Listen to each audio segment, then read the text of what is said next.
Lepo pozdravljeni nazaj v 6. delu Nauk o glasbi, kjer bomo obravnavali, kaj je zadnja ritmična posebnost 3 od 3, torej sinkopa. Kolikor si niste pogledali, kaj je pika in kaj je triola, si pogledajte v prejšnje videe. Imam tudi seznam video posnetkov oziroma playlisto Nauk o glasbi osnovna raven, da vam je mogoče malo bolj pregledno. Do zdaj pa smo obravnavali notne vrednosti, pavze, ritmične posebnosti, dinamiko, tempo. Naredili smo nekaj primerov in namen teh videov je, da se znanje obnovi, da se morda kakšna nejasnost razjasni ali pa da se naučite nekaj novega. Tako, danes bomo zaključili z sinkopo in naredili bomo tudi uvod v lestvice. Moj glas se postopoma izboljšuje, tako da bom lahko tudi igrala in kdaj tudi kaj odpela, če ne bom pa odžvižgala, saj pri solfeđu se lahko tudi kdaj odžvižga, če glas zataji. Tako, no pa gremo. Sinkopa. Kaj je to sinkopa? Zdaj smo že razložili. Je ritmična posebnost. To zdaj vemo. Ritmična posebnost, bom skrajšala, pri kateri se zgodi, moj gaj se zelo čudni, zgodi prenos iz težke na lahko dobo. Pika. Pri kateri se zgodi prenos iz težke na lahko dobo. Zdaj smo že dostikrat omenjali, kaj pomeni pravzaprav doba in katera, če vzamemo 4/4 taktovski način, katera doba je pravzaprav težka in katera lahka. Težka doba, smo že omenili, ponavljamo, je vedno prva, tale bo lahka, druga, ta tretja bo težka in četrta bo lahka. Pri piki in trioli smo to omenjali, da recimo je to kot neke vrste hoja. Če smo desničari, se mogoče nam zazdi, samo zazdi, da stopimo na eno nogo, mogoče na našo desno, kot dominantno nogo, da stopimo močneje ali pa bolj se naslonimo na to nogo, medtem ko potem na levo samo odskočimo in nekako se zgodi hoja, korak. Medtem ko naj bi bilo oboje uravnoteženo, ampak občutek je vedno, da prva doba, ko začne, je vedno neka prebojna, neka težina. Ni nujno, da je to v slabem smislu, ampak neka težina, ki naredi ta nek začetek. Torej prva, druga, tretja, četrta, prva, druga, tretja, četrta. Recimo v jazz glasbi, kjer se pogostokrat pojavlja triola in sinkopa, zelo, zelo pogosto, tam imajo vedno štetje na drugo in četrto dobo, torej na lahko. Jazz glasba ima karakteristiko, da je zelo zabavne narave in zna biti tudi zelo hitra. Ni seveda za vso glasbo jazz ravno gledajo vsa hitra, so tudi balade, počasnejše jazz skladbe, blues. Ampak recimo že samo štetje, 1, 2, 3, 4, tak nek lahkoten občutek, tak igriv, 1, 2, 1, 2, 3, 4. In zelo pomembno, mene kot bobnarko so jazz učitelji iz Amerike in iz Rotterdama učili, da je pravilno, da se vedno odšteje 1, 2, 1, 2, 3, 4. Torej, najprej je krajši takt, torej predtakt in potem en poln takt. To naj bi bilo neko nenapisano pravilo v jazzu. Ni pa nujno. Ne? Vem, da je zelo priporočljivo, da se to začuti. Zakaj je to zdaj, govorim, zakaj je to pomembno?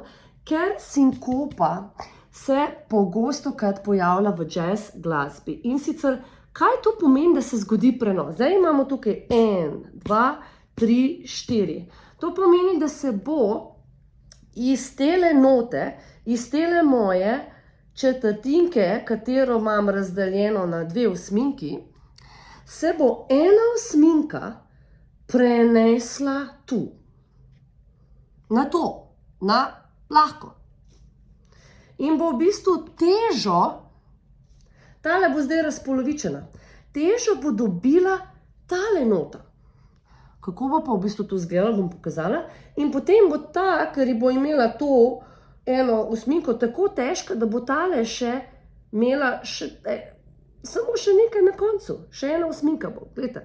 Tako, zdaj bom, lahko bi v bistvu tudi to načeloma naredila takole, ne. Naslednja investicija bo v brisalo. Zaenkrat bo pa prsti v redu. Skratka, zdaj bom pa jaz dala osminko za začetek ritma. Četrtinka bo na sredini in tale osminka, ki je tukaj, bo šla zdaj za to četrtinko. Zdaj, pogostokrat se sinkopa naredi z ligaturo. Ligatura pomeni vezaj, oziroma ligatura. Mene so v osnovni šoli učili tudi ligetura. Kaj je prav, ne vem. V bistvu vem, ampak glejte, v glavnem vezaj. Pa slišala sem tudi, da govorijo, da sinkopa mora biti nujno obvezno na istem tonu. Tudi s tem se ne strinjam. V ritmu, ja, v ritmu se vidi, torej tukaj je krajša, na sredini je daljša in potem spet krajša. To je bistvo sinkope. Torej zdaj imam 1 četrtinko, 2 četrtinki, 3, pa bom zdaj naredila takole, 4, ne, tako. Imam v taktu 4 četrtinke, ne, imam, ok. Skratka, tukaj se zdaj nekaj zgodi, ne, če grem ta, ta, ta, ta, ta, ta, ta, ta, ta. Kaj se je zdaj zgodilo? O, pa še, tako sem lepo, da niste ja videli nič, ne. Bom še enkrat, bo šla bolj počasi, pa pokazala za vsako noto. Torej, prva, druga, tretja, četrta. Ta, ta, ta, ta, ta, ta, ta, ta, ta. Torej imam ta, ta, ker ko naredim ta udarec, torej že ta, tukaj gre že četrtinka, se začne in potem ta nazaj, torej ta, ta, torej hopa, ta, ta, ta. A vidimo še enkrat? Ta, ta, ta. Zdaj sem zelo, zelo lepo nazorno prikazala, upam, da je razumljivo. Skratka, naredi se, kot da bi naredili en poskok. Pa, pa, pa, pa, pa, pa, pa, kaj eno poskakovanje. A ne? Ok, to je bistvo sinkopa. Jaz sem jo učila kako so si moji učenci oziroma bobnarji to zapomnili. Tole bom zbrisala. In sicer sinkopa. Sinkopa, torej poskočno. Torej, sinkopa.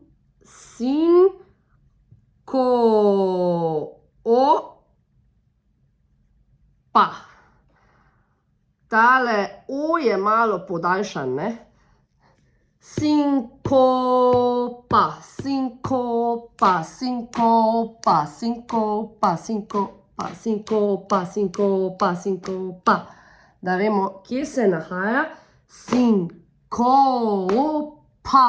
Ta pavza, osminka se zgodi na koncu. Upam, da je to razumljivo. V jazz glasbi bi bilo, ne vem, pa pa pa pa pa pa pa pa pa pa pa pa dam pam dam tam dam tara para para para para para pam pam pam pam. Primer sem zdaj, pa ne morem ga pravilno z glasom definirati tone, če bi zdaj hoteli te tone definirati, so zelo neki kvart toni između, ampak upam, da je to razumljivo. Nič ni tako zahtevnega. Zdaj pa, če želite to dati, seveda, lahko naredite tudi 16-tinsko sinkopo in je potem tudi vezana. Lahko je povezana, seveda je lahko tudi to sinkopa, pogledajte na takšen način. To je 16-tinka, tu je 16-tinka, gledaj pa osminka, pogledajte, in je lahko tudi tako narisuje. Ta. Sinkopa, sinkopa, sinkopa. Tako da vedno bo na takšen način, kjer je iz težke na lahko. Ko pa imamo vezaj ali ligatura, nekateri, ne vem zakaj je to sem nekje prebrala, ampak kolikor se spomnim iz igranja violine, je tiste note, ki so notri, se jih načeloma potem ne igra, ne, se toliko časa podaljša, da se zaigra v bistvu prvo in zadnjo, ne. Lahko me popravite, seveda. Ok, če bi kdo naredil kakšno slikico, klik. Zdaj pa s tem bi jaz naredila en uraden zaključek, kar se tiče ritma, uvod v nauk o glasbi. Vedno sem se pozanimala, kaj so tiste osnovne stvari za osnovno raven, kaj je potrebno znati, in menim, jaz sem sama mnenja, da je znanje tega, razumevanje tega dovolj. So seveda tudi druge stvari, druge posebnosti, veliko je tega, raziskujte, ampak triola, pika, sinkopa, potem so, da veste, kaj so četrtinke, osminke, pa kako se jih izvaja, pavza, kaj pomeni ternarni taktovski način, binarni in tako naprej, od tempo, oznak, od dinamike. Skratka, to je tisto bistveno. Zdaj pa en uvod v glasbene lestvice, in sicer uvod pa na takšen način, da vam dam v razmislek, kaj imata skupnega glasba in matematika, ter na kakšen način bi lahko z eno struno, ste sedaj igrali, si imela struno ali pa neko elastiko, včasih, če so dekleta imela dovolj dolge lase, ali pa tudi kakšni fantje, če imajo dovolj dolge lase, pa je bil las primerno napet, pa je šlo ping, ping, ping, ping, se je igralo, na njega brinkalo, in če se je naredilo krajša razdalja, je bil višji ton, če je bila pa daljša razdalja, je bil daljši ton. Tako malo v razmislek, kaj bi lahko to bilo, če bi eno struno držali, pa potem dali na pol, pa dali na pol, pa dali na pol, pa dali na pol, pa dali na pol. Kakšne tone bi dobili? Ali bi bili višji ali nižji, kolikor bi jo razpolovili, in v kakšnem razmerju bi bili tej toni. Tako da prijetno se vam zahvaljujem, upam, da vam je bilo to všeč, in se vidimo prihodnji teden Pa držite fikce, da bo moj glas dovolj ok, da bomo lahko šli tudi na lestvice C-dur, torej naravni mol, skratka pa harmonični melodični mol, potem bomo kvintni krog, pa še, kaj nam ostane, starocerkvene lestvice. In v bistvu to je vsa osnovna raven, ki jo potrebujete znati. Pa seveda intervali, ne pozabimo, pa akordi, pa četverozvoki, seveda, brez skrbi. Vse to bomo obravnavali, vse to bom zajela, tako da hvala in lepo bodite, čau!